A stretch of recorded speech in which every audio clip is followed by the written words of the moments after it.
دیارە ئێمە بۆ گروپی هەڵپەشێی نۆرۆزی کەرکووک ئەم گروپە لە شاری کەرکووک لە ساڵی 2004 دامەزرا ئەو کات ساڵێک دوای پرۆسەی ئازادکردنی شاری کەرکووک و کە پرۆسەی ئازادی عێراقی پێڵێن ئەو کۆمەڵی گەنج پێمان باش بوو بۆ ئەوەی کە ئەم شارە لە ڕووی هوەری کوردیەوە لە ڕووی یعنی کورد لە سەرجەم بوارەکان بەژێ خراپ لە سەردەمی بەعاز بەڵام لە دوای پرۆسەی ئازادی و ساڵێک دوایەوە کە گەڕاینەوە بە باش مازانی گروپێکی هەڵپەرچێ دروستکەین سەرەتا کۆمەڵی گەنج بووین ئەو کات کاکدانا بەنە ڕاهێنەری گروپەکە بوو ماوەیەکی کەم دوایە وازێنە ترێمە بەردەوام بووین من وەکو بەرپرسی گروپەکە و کات هەڵبژرام بەڵام لە پاش وازێنانی کاکدانا بووم بە ڕاهێنەری گروپەکەش ئەم گروپە بەردەوامە لە ساڵی 2004 و تاوەکو ێستا ساڵی 2009 ئەم گروپە لە شاری کەرکووک بۆ بە قوتابخانەیەک بۆ سەرجەم گروپ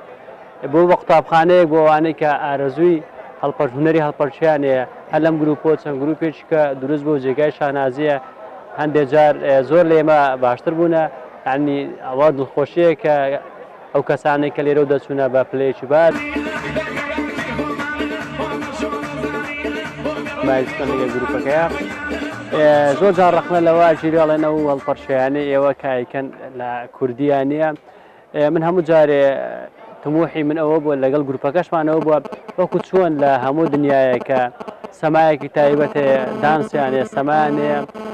کەس جاران شێوازیە بۆ ێستا شێوازێکی ترە و بەردەوامش نوێگەری تیاکەن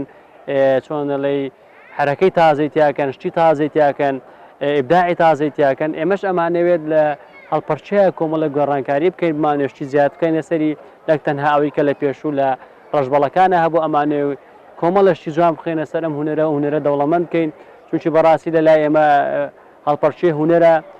هەر شتێک کە تۆ جیا بکاتەوە لە کەسێک کە نەتوانێت بیکات یاخود دڵی خەڵی خۆشکە یاخود جوانێشی تیا بێت کە سەرنجی بینە ڕاکێشان بۆ خۆی هونەرە گروپی نەورۆز لە ماوەی 15 ساڵ تەمەنی تاوەکو ێستا بەبێ داوڕان خزمەتی ئەم شارێک کردووە ئەم گروپە لە چەند پێشبڕکەیەکە پلەی زۆر ناوی بەدەستێناوە لە چەند بەرنامەیەکە پلەی زۆر ناوی بەدەستێناوە لەسەر ئاسی کوردستان لە شاری سلێمانی پێم وابێ ساڵی 2010 بوو یاخود 11 بوو پلەی یەکەمان بەدەستێناوە وەکو گروپەکانی هەڵپەرچێ